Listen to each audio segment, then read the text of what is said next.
time for me to reign and establishing this kingdom on earth, taking charge in worlds of His hands. All them fires to the face should obey. I rule on earth. Are we everywhere? Your eyes on the throne. Your eyes on me home.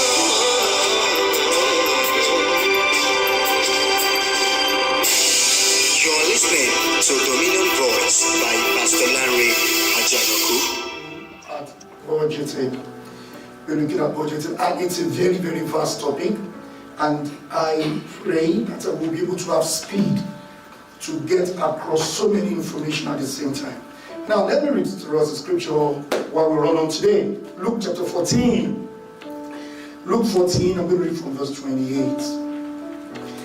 Okay, let me read from verse 25. It says, now, great multitude went with him, and he turned and said, if anyone comes to me, and do not forsake, who do not hate his father and mother, wife, children, brothers, sisters, yes, even his own life, he cannot desire. Okay, let me go to 28. For which of you, intending to build a tower, does not sit down first and count the cost, whether he has enough to finish it, lest after he has laid the foundation, he is not able to finish, or is not able to finish, or who sees its beginning, all who sees its beginning begin to mock him, saying, this man began to build and was not able to finish. Or what king goes into war against another king does not sit down first and consider whether he is able with 10,000 to meet him who comes against him with 20,000. Now this is the saying of Jesus Christ. And he said there, which among you want to build a house? I will not first of all count the cost. Now if anyone wants to build and you don't count the cost, you get stranded midway. And that's what we're looking at this topic today. And that's what Jesus Christ is talking about. He's just talking about budgeting. And you want to go into a venture, you have to budget. You have to count the cost. You have to sit back and look at it. Now, we all know that God is interested in blessing His people. God is interested in blessing His children. God is interested in blessing us. In fact, He said in Deuteronomy chapter 8, verse 18, He said, I'm the God Almighty who gave Him the power to make wealth. And truly, He gives power to make wealth. But at the same time, as He gives power to make wealth, we should not forget that Scripture makes it clear also that money has wings. So, if He gives you the power to make wealth, and you don't know how to keep that wealth, then money has wings. What can you do again? It can fly out again. So we realize that it's like running on a treadmill.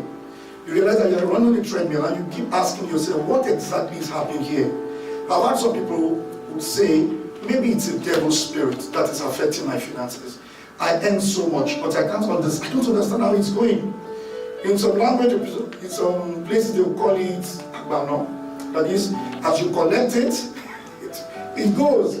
But I've come to realize that figures don't lie. 1 plus 1 in North America is equal to 2, and 1 plus 1 in Europe is equal to 2. 1 plus 1 in Asia and Africa is also equal to 2. Anywhere you are, it's a law. Laws don't change. Figures don't change. Figures are not emotional. Figures are quantitative. They are real. So yes, 1 plus 1 is equal to 2. But when the dimension of God comes to it, it can be 1 plus 1 can give 1,000. Because the Bible says 1 shall put 1,000 to fly, 2 shall put 10,000 to fly. But before we get to that realm, because you will not always experience that all the time. But one thing you can be sure you can experience is that which the principles that are laid down. And those are the principles we are looking at today. Jesus Christ talked about those principles. So when we talk about budgeting, let's run. Budgeting is just a process of creating a plan to spend your money. A process of creating a plan to spend your money. It enables you to determine in advance where you have enough, whether you have enough money to do what you need to do. It helps you to plan, to know in advance if at all you have sufficient funds to do what you want to do. It simply means balancing your expenses with your income. It simply means you balancing your expenses with your income. Budgeting simply means having a spending plan for yourself so that you don't get stranded on the way. Having a spending plan. It's a process of organizing your life financially. It's a process where you can interpret what is happening around you financially. I remember some time ago, my wife said to me, hey, let's go to the beach or let's go catch some fun with the children. And immediately she said it, I just browsed in my memory, okay, for us to go, how much it's going to cost. And immediately I put the figure to everything she said. She looked at me and said, everything about you is just you just processing it money-wise. I said, because everything can cost money. You're going to visit somebody, it costs money if you're going with your car. Because once you ignite your vehicle and you start the engine, what do you start incurring cost? The cost of gas. Immediately you start it, you incur gas. So everything, you must be able to interpret your life financially so that we don't get stranded. It's a process of organizing your life financially. It's a process of interpreting the direction of your life. Budgeting helps you to interpret the direction of your life. Wherever you're going to, budgeting will help you to know the direction of your life. Please note that it's not just about collection of numbers when we talk about budgeting. It's also a reflection of our values and our aspiration. Our budget, where we spend our money, is also a reflection of where your values and your aspirations are going to. And it's also a reflection of your habits. It's a reflection also of your desires. It's also a reflection of everything that you can interpret. It's a reflection of your habits, your values, your desires. It's a reflection of your aspirations. It's a reflection of your goals. Many will say, oh, I want to have a house of my own. You want to have your house of your own, you want to have a mortgage, then you realize that your planning and everything concerning your finances begin to go in that direction. So it is important for us to know that if a life, when you look at somebody's life, whether it is organized or disorganized, whether it's organized, whether it has a destination or is scattered, when you see a life, whether it is organized or disorganized, whether it has a destination or is scattered, you realize that it's a reflection of whether the person has a budget. And you all have to know, I've said it here times without number, and I will repeat it again at the expense of being called a tautologist, that anything that introduces disorderliness into your life will reduce your productivity. Anything that introduces disorderliness into your life will reduce your effectiveness and productivity. Yeah. And also, anyone that is very close to you, if it's very, very disorganized, it will also affect you. So that is why it is very important that you have to live an organized life. If you have a spouse that is not so organized, you can help yourself. If you have a friend that is not organized, you can help him. But if somebody that you can adjust yourself, and you know this person refuses to be organized, you have to adjust yourself. So also it is financially. When it is financially, it is even more dangerous when one is not organized. Such a person will be stranded. Such a person will be stranded in life. So speed and accuracy can only be achieved through budgeting. Speed and accuracy in growth in life and in finances is achieved through budgeting. Thinking and life goals are achieved through budgeting. Thinking, life goals are achieved quickly through budgeting. Then what are the background things that we ought to know when we talk of budgeting? What are the background things that we ought to know? Number one, in budgeting, I'm running so fast. You have to catch up with me. Number one, budgeting is about prudency and confident spending, not about being miserly or stingy. A lot of people say, oh, when you are so stingy, when people are stingy, that is when they feel they have to budget. No, it's not about that. Budgeting is all about being prudent and being confident in your spending. Because once you have budgeted a certain amount for something, when you go to spend, you are free to spend it and enjoy your spending. No contamination in your heart. You know, you want to go buy a pair of shoe. It may be expensive, it may be cheap. As you are picking it, you are enjoying it, not as you are buying it and saying, oh my God, where am I going to take this money from? No, because you already know that is where it ought to go. So it gives you confidence in spending. Number two, when budgeting, a background thing we have also to know is that we have to be true. We have to be real and true to ourselves. We have to be real and true to ourselves when we are budgeting. It becomes a crime if you are budgeting and you have to compare yourself with others. No, because every one of us, we are not going to the same destination. We're not going to the same destination. So our budget can never be the same. That is why it is never possible to have a single budget that goes across for everybody, because our destinations are different. Possibly if you're going to go for schooling and you want to get a student loan, but you've gotten a student loan, your budget will be different from somebody who is possibly in accommodation, who is paying his mortgage. Or possibly you are paying the car notes, or you are finished paying, and there's another person who is just starting. So budget will definitely be different. An effective budget is tailored towards your need. Don't force yourself in a particular pattern or someone. You just have to sit down with yourself and with your spouse to be able to know exactly what you need to do. Also, number 4, in the course of executing your spending, please bear in mind that looking at your budget is important and not looking at your balance. When it comes to spending, or you want to spend, a lot of people make the mistake of looking at the balance in the account. Do I have so amount in the account? When you look at the balance in the account, you are not true to yourself. What should you look at? You look at your budget. Because if you have a huge amount of balance in your account, it's not a license to go on a spending spree. So when you want to spend, please do not look at the balance on your account, but ensure that you look at your budget. And you have to bear in mind that you have to have faith. You have to have faith in what you are putting together, in what you are doing, in the budget that you have made. In the course of executing the spending, please look at your budget and do not look at your balance. Number 5, in treating budgeting or in setting up a budget, the background thing you have also to know is that savings, it should be treated as an expense. Savings should be treated as an expenditure when you are doing budgeting. What do I mean by that? A lot of people believe that you have to save after you have spent all you need to spend at the end of the month. That's a wrong way of doing it. Because there is no amount of way you will want to save after you have spent that you will never save. So what do? 2 things you have to do when you earn your income. Number 1, remove your tithe, because it does not belong to you, it belongs to God. Number 2, you pay yourself. Number 2, you save. You must not finish spending before you save. So when you are setting your budget, your savings should be treated just like you will treat every other bill. Are we there? But if you treat it as a savings, not as an expense, you would never do it. You will never be able to have a guaranteed future.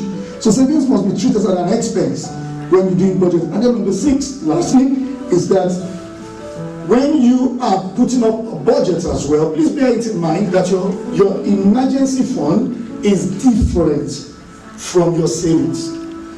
What do I mean by emergency fund? Everyone that works, everyone that is alive, you must at least have 6 months. 6 months of your expenditure in a separate account. Emergency fund. I'm not talking of your savings. A lot of people mix savings with emergency fund. No, you shouldn't mix it up. Emergency fund, once you have at least 3 months minimum, you have gotten to the peak. You can keep that aside. You don't need to continue to increase it. That's your emergency fund. But your savings must continue to go. Are we there together? So emergency fund must not be treated as savings. A lot of people think emergency fund and savings are the same. When you are doing your budget, once you have your 3 months minimum, but you want to be very comfortable, make it 6 months of your monthly expense in a different account. Once you achieve that threshold, you can put it aside and know that that's your emergency fund. Amen. Somebody will say, how? Is it that easy to bring all this together? That is why we're here. That's why we're here to discuss and look at it. For you to be able to build a future that is solid for yourself and a future that is good for your family and your children, There are times you have to defy your gratification. You have to defy to a later future so that you can be comfortable. Because whether you like it or not, the pains of not budgeting, the pains of being financially handicapped is worse than the pains that you go through when you are setting this fund aside. So you can wait aside, you can wait together. Are you there? The pain of being broke, the pain of not being able to meet your financial obligation is much more, and is much more shameful and harmful than the pain you will go through when you are setting this aside, when you are setting some emergency or your savings aside. So you can look at it both ways and make up your mind. But I know you will make the right decision. Amen. Now, while we are talking of all this, in every trade, in every occupation, everything we do, we must be able to understand a few things. If you don't understand some few things, we may not be able to budget effectively. And that's I'm going to talk a little bit about understanding financial terms that will help you to set goals and help us all to be able to budget effectively. There are some words that we all have to know. Such words like asset. What's an asset? What's a liability? What's net worth? And what's cash flow? I'm going to stay with those four. Because all we are discussing is just the nitty-gritty. We're not going into the deep financial. If you want to go into deep, get a financial advisor. But everyone must have this basic for you to be able to be comfortable. Number one, what's an asset? An asset is a property owned, having value, or available to meet obligations, your debt or commitments. An asset is a property or an asset or anything that has value that is able to meet your debt or a commitment, or is able to meet your dues. A liability is an obligation, a debt, a claim against you which you have to settle. Too much financial drama. Someone recognized, what's Pastor Larry saying? Okay, fine, let me break it down.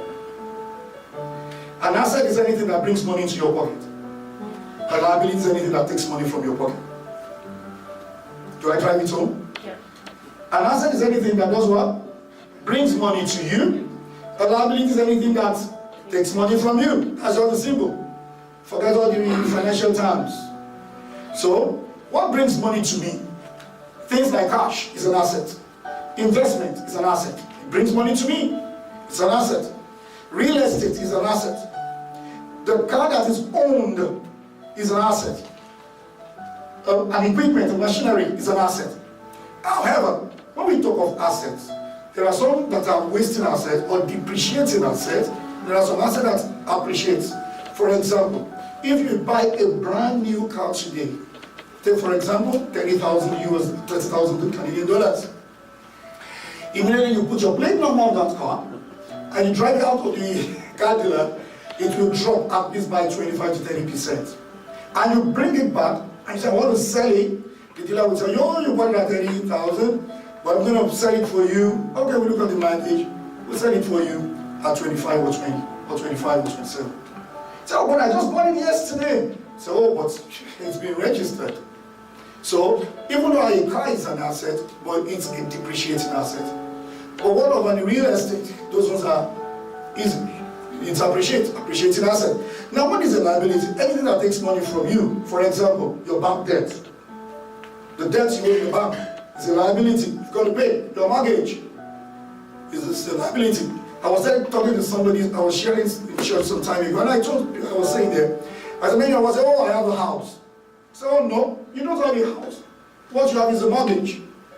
The bank owns the house. You default in payments 3 consecutive times, you will discover that you're not the owner of the house. The landlord will come knocking on your door, hey, it's my house. So, what anyone owns is a mortgage. You don't own the house. It's the bank that owns the house. It's the lender that owns the house. So let's not be deceived. Oh, I own the house. What you own is a mortgage. And a mortgage is a liability. Wages is their liabilities. Tax owned their liabilities. Anything that takes money from you is a liability. But at what point does your house become an asset? At what point? When you are fully paid, then it reverts. Then it becomes to you an asset. But when the bank is looking at the mortgage, the house you have, they see it in their own book as an asset. To you, it's a liability. But many people think it's an asset. It's not yet an asset until it has been fully paid down.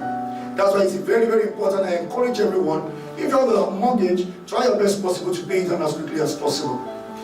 And we said it here, it was been demonstrated that if you increase the payment of your mortgage just by $200, $200 in just 1 month, consistently, that goes to hit your principal. You could save as much as 3 to 5 years of your term of mortgage. Now, if you and your wife come together and you're able to pay additional $500 and hit your principal, then you could realize that you could save as much as 10 years. It's possible. A mortgage of 25 years can be paid down in 10 years. It can be paid down conveniently in 15 years.